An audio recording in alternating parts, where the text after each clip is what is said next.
اور نماز ہی میں انتہائی قرب خداوندی ڈھونڈے۔ نبی علیہ الصلوۃ والسلام نے فرمایا اقرب ما یکون العبد من الرب فی الصلاۃ، بندے کو اللہ تعالیٰ کے ساتھ سب سے زیادہ قرب نماز میں حاصل ہوتا ہے، اور نمازی اللہ تعالیٰ شانہ سے مناجات کرنے والا اور نماز کے ادا کرتے وقت حق تعالیٰ کی عظمت و جلال کا مشاہدہ کرنے والا ہوتا ہے، اور حق تعالیٰ کا رعب و ہیبت اس پر چھا جاتا ہے۔ اس لیے اس کی تسلی کے واسطے نماز کو 2 سلاموں پر ختم کرنے کا امر فرمایا، کہ چونکہ انسان تسبیحات بھی کہتا ہے تو اللہ کی عظمت دل پہ آتی ہے، اور اتحیات میں جب وہ کلمات پڑھتا ہے کہ جو گفتگو ہوئی تھی اللہ اور اس کے پیارے حبیب صلی اللہ علیہ وسلم کے درمیان، تو فرماتے ہیں کہ ان کلمات کو پڑھنے کی وجہ سے بندے کے اوپر ایک ہیبت کا مقام طاری ہو جاتا ہے۔ اب اس ہیبت سے نکلنا اتنا آسان تو نہیں تھا کہ انسان بس اتحیات پڑھ کے کھڑا ہو جاتا، نہیں، تو اللہ رب العزت نے اس کو ختم کرنے کا طریقہ فرمایا السلام علیکم ورحمۃ اللہ۔ تو السلام علیکم سے وہ عظمت جو ہے وہ ایک اچھے انداز سے سلامتی کی بات میں تبدیل ہو کر انسان پھر اس دنیا کی کیفیت میں آ جاتا ہے۔ اور جو حدیث پاک، جو حدیث نبوی میں ہر فرض نماز کے بعد 100 مرتبہ تسبیح و تحمید، تکبیر اور تحلیل کا حکم ہے، فقیر کے علم میں اس کا راز یہ ہے کہ نماز کی ادائیگی میں جو قصور کوتاہی واقع ہوئی اس کی تلافی تسبیح تکبیر کے ساتھ کی جائے، تاکہ اپنی عبادت کے ناتمام ہونے کا اقرار ہو سکے، اور چونکہ حق تعالیٰ کی عبادت کی توفیق سے عبادت کا ادا کرنا میسر ہوا تو اس نعمت کا الحمدللہ کہہ کر شکر بجا لانا چاہیے، اور حق تعالیٰ کے سوا اور کسی کو عبادت کا مستحق نہ بنانا چاہیے۔ اس لیے پھر اللہ اکبر یعنی سبحان اللہ اور الحمدللہ اور اللہ اکبر، یہ 3 تسبیحات ہیں نا، تو وہ فرماتے ہیں کہ سبحان اللہ تو ہے کہ اللہ جو اس میں کمی کوتاہی رہ گئی اس کو معاف کر دیجیے اور قبول کر لیجیے۔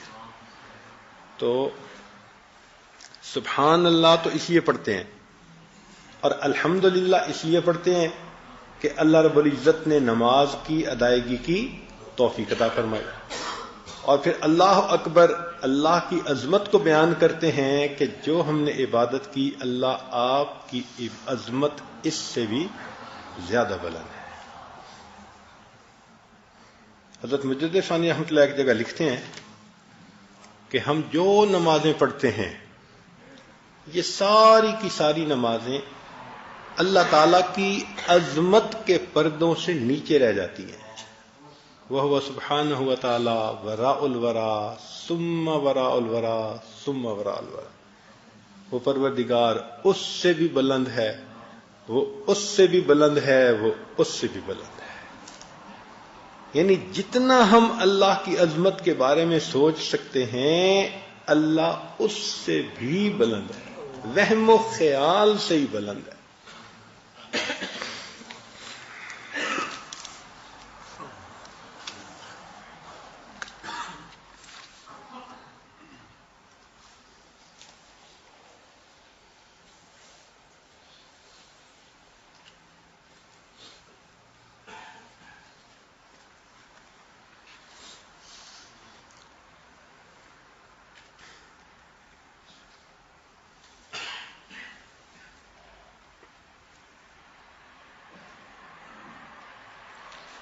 یہاں پر ایک اور بات فرماتے ہیں کہ مومن کے اوپر نماز میں جو تجلی وارد ہوتی ہے وہ سلام پھیرنے کے بعد فوراً ختم نہیں ہوتی۔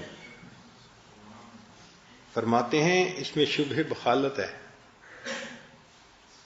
کہ جب تک تم نماز کے کلمے پڑھ رہے ہو تو ہم چہرہ دکھا رہے ہیں، اور تم نے سلام کیا تو ہم نے پردہ ڈال لیا۔ فرماتے ہیں کہ نمازی سلام پھیرنے کے بعد اپنی جگہ پر جتنی دیر رہتا ہے وہ تجلی اسی طرح رہتی ہے۔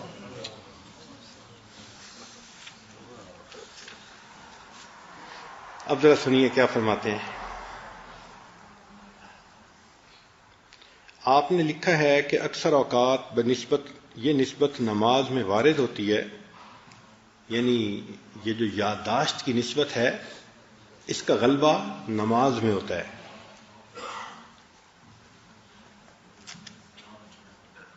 خاص طور پر اس فرض نماز میں جو کہ جماعت سے ادا کرتا ہے، اور نماز سے فارغ ہونے کے بعد جب تک نماز کی جگہ میں پابند بیٹھا رہتا ہے وہ حالت بھی بدستور باقی رہتی ہے. اس کے بعد پوشیدہ ہو جاتی ہے. میرے مخدوم، نماز جو کہ مومن کی معراج ہے، اصل کے ظہور کا مقام اور حالت معراجیہ کا نمونہ ہے. حدیث الساجد یسجد علی قدمی اللہ، سجدہ کرنے والا اللہ تعالیٰ کے قدموں پہ سجدہ کر رہا ہوتا ہے، پس اس کی طلب و شوق کرنا چاہیے. حدیث شریف میں آیا ہے کہ اللہ تعالیٰ کے نزدیک بندہ کی کوئی حالت اس سے زیادہ پسندیدہ نہیں کہ اللہ تعالیٰ اس بندے کو اپنا چہرہ خاک آلود کر کے سجدہ کرتے ہوئے دیکھے. یہ سب سے پسندیدہ حالت ہے بندے کی. حدیث شریف میں آیا ہے کہ جب بندہ اپنی نماز میں داخل ہوتا ہے تو اللہ تعالیٰ اپنی ذات سے اس کی طرف متوجہ ہوتا ہے، پس اس بندہ سے رخ نہیں پھیرتا یہاں تک کہ وہ بندہ اپنا رخ نہ پھیر لے.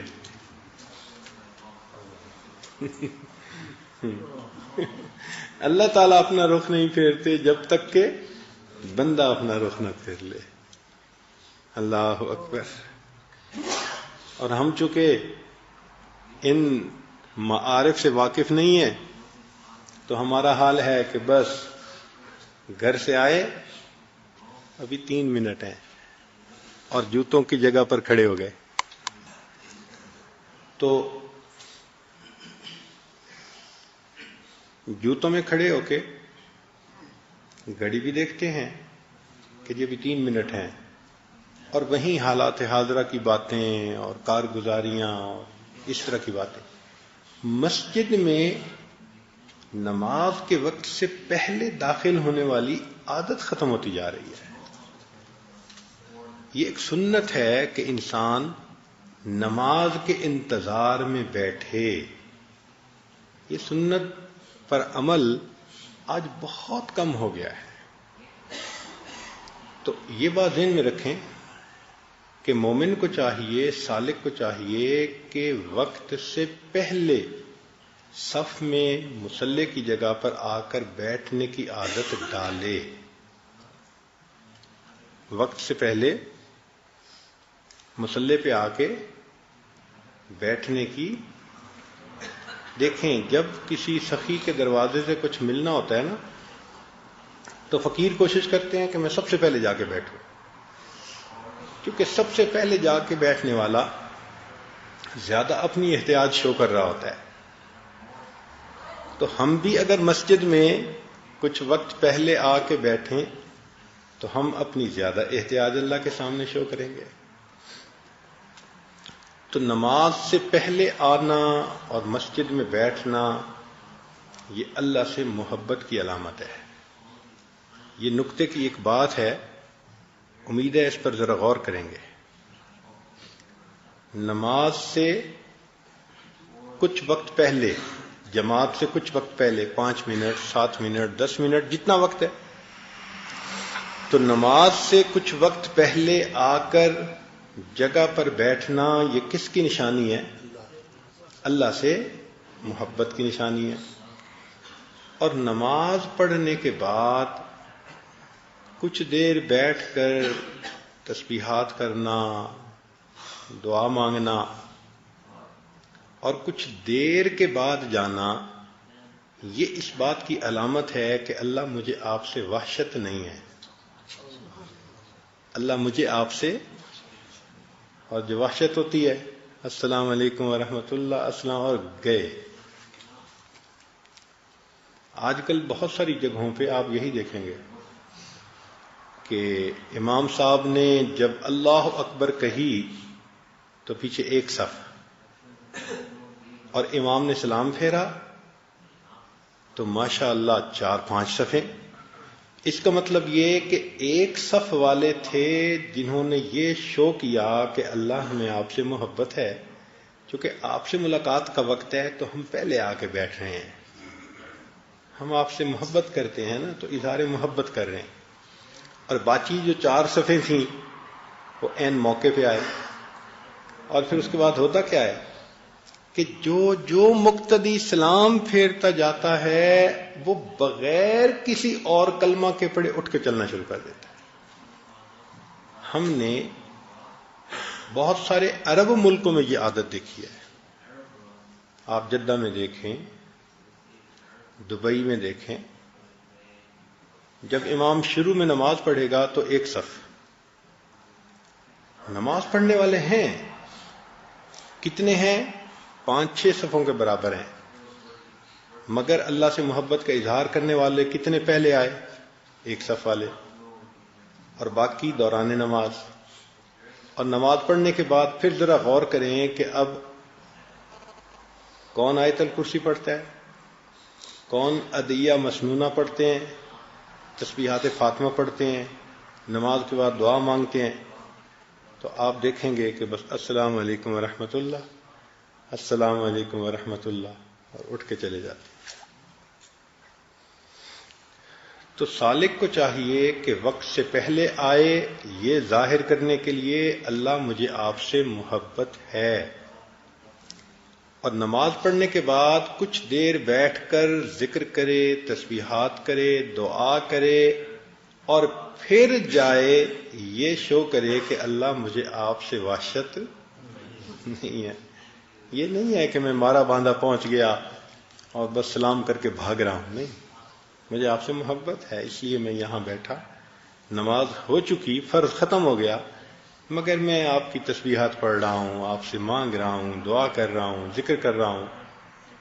تو نماز سے پہلے بھی کچھ وقت رہنا چاہیے اور نماز کے بعد بھی کچھ وقت بیٹھنا چاہیے۔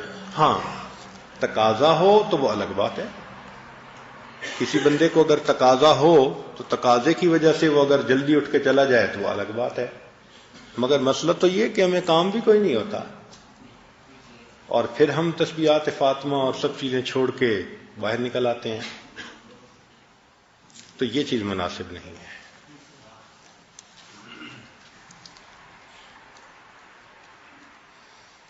حدیث شریف میں آیا ہے کہ جب بندہ اپنی نماز میں داخل ہوتا ہے تو اللہ تعالیٰ اپنی ذات سے اس کی طرف متوجہ ہوتا ہے، پس اس بندہ سے رخ نہیں پھیرتا یہاں تک کہ وہ بندہ اپنا رخ پھیر لے یا کوئی بری بات کہے۔ پھر فرض نمازوں کی خصوصیت تو علیحدہ ہے، اور جماعت نور علی نور ہے۔ نبی علیہ الصلوۃ والسلام نے ارشاد فرمایا، بے شک ان لوگوں کے لیے جو اندھیروں میں مسجد کی طرف جاتے ہیں، قیامت کے روز ایک بلند نور کے ساتھ روشنی کرے گا۔ حدیث شریف میں ہے کہ اندھیروں میں مساجد کی طرف چلنے والے وہی لوگ ہیں جو اللہ تعالیٰ کی رحمت میں داخل ہونے والے ہیں۔ حدیث شریف میں ہے کہ جب کوئی بندہ جماعت میں نماز پڑھتا ہے پھر وہ کسی حاجت کا سوال کرتا ہے تو اللہ تعالیٰ غیرت کرتا ہے کہ وہ بے مراد واپس لوٹے، اس لیے اس کی حاجت کو اللہ تعالیٰ پورا فرما دیتا ہے۔ حدیث شریف میں ہے کسی شخص کا اپنے گھر میں نماز پڑھنے کا ثواب 1 نماز کے برابر ہے، اور محلے کی مسجد میں نماز پڑھنا 25 نمازوں کے برابر ہے، اور جامع مسجد میں نماز پڑھنا 500 نمازوں کے برابر ہے، مسجد اقصی میں نماز پڑھنا 5000 نمازوں کے برابر، میری اس مسجد میں نماز پڑھنا 50,000، اور مسجد حرام میں نماز پڑھنا 1,00,000 نمازوں کے برابر ہے۔ حدیث شریف میں ہے کہ جس شخص نے ان 5 نمازوں کو جماعت کے ساتھ ادا کرنے پر محافظت کی، وہ پل صراط پر سے چمکنے والی بجلی کی مانند گزرنے والوں میں سب سے پہلا شخص ہوگا، اور اللہ تعالیٰ اس کا حشر سابقین کے ساتھ کریں گے۔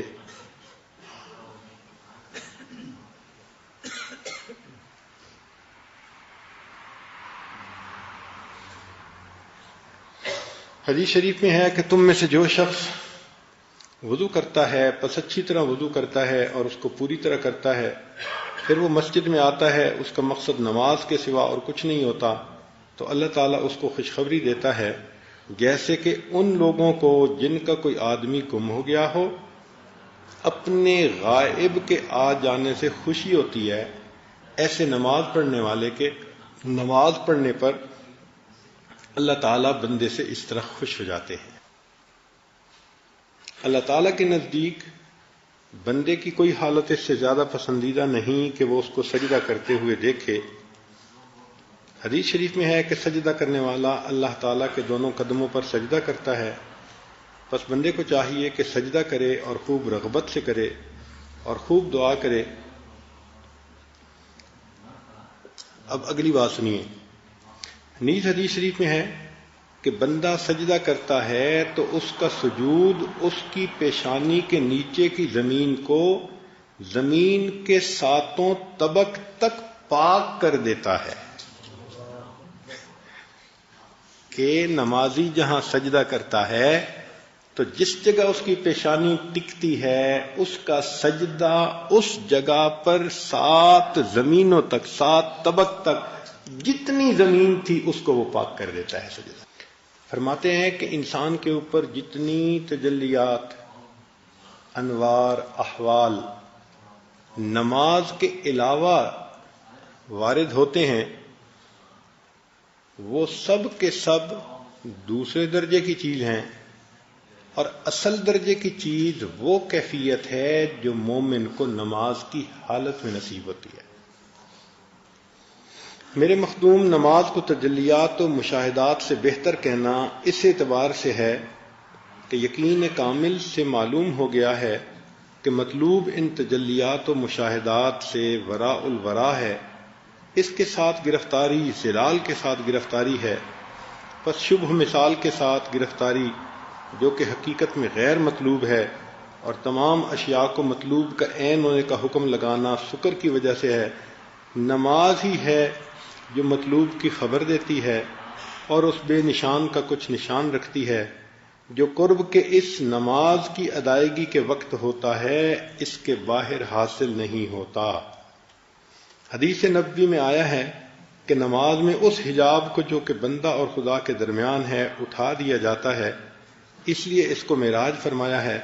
پر جس قدر کوشش اس نماز کی تکمیل میں کی جائے، یہ اس نسبت کی تکمیل میں کوشش ہے کہ یہ تجلیات و مشاہدات جس کی گرد کو نہیں پہنچتے، یعنی یہ تجلیات و مشاہدات جو عام ہوتے ہیں یہ گرد راہ کو نہیں پہنچ سکتے جو قرب انسان کو نماز میں حاصل ہوتا ہے۔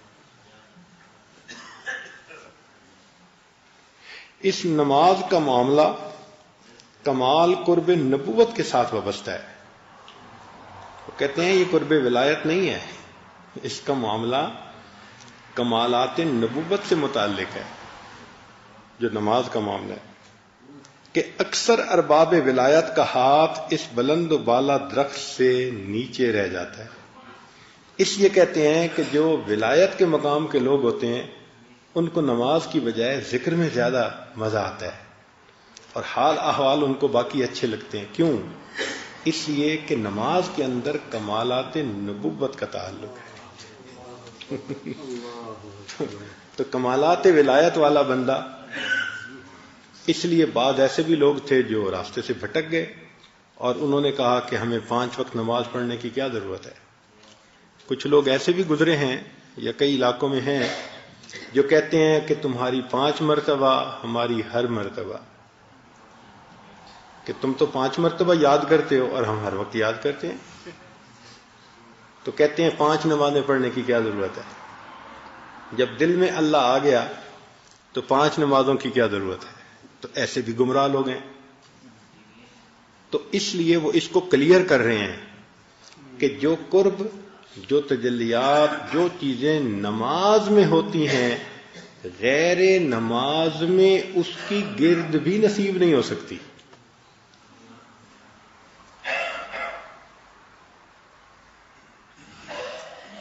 اکثر ارباب ولایت کا ہاتھ اس بلند و بالا درخت سے کوتا ہے، انہیں تمام ورق پلٹ دینا چاہیے تاکہ معاملہ اس سے اس تک پہنچ جائے، اور اس کا قرب جدا ہے اور اس کے علوم اور اسرار علیحدہ ہیں۔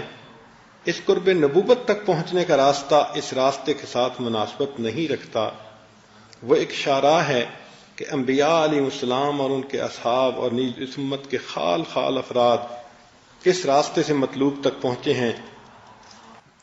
فرماتے ہیں کہ نماز ایک دل ربا معشوق ہے،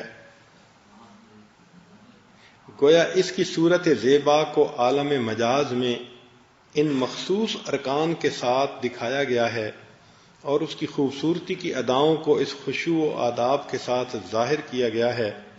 جو شخص کے اس صورت کے ساتھ گرفتار اور فریفتہ نہ ہو، وہ ان ارکان کی حقیقت کو کیا پائے گا، اور جو شخص کے ان اداؤں کا والا اور شیفتہ نہ ہو جائے، وہ اس خشوع و طمانیت کا کیا ادراک کرے گا۔ مختصر یہ کہ اس کی لطافتیں اس سے کہیں زیادہ بلند ہیں کہ اس فضول گو کی زبان پر جاری ہوں، اور اس کی خوبیاں اس سے بہت برتر ہیں کہ اس بلحوث کا قلم اس کی ترجمانی کا خیال کرے، لیکن اس دولت عظمیٰ کے اہل حضرات کے پاکیزہ انفاس سے بہت امیدیں اور ان کی محبت و خدمت کی برکت سے بہت بشارتیں رکھتا ہوں۔ یہاں پر ایک اور بات لکھتے ہیں جو واقعی بہت عجیب معرفت ہے، امید ہے کہ آپ اس کو بہت توجہ کے ساتھ سنیں گے۔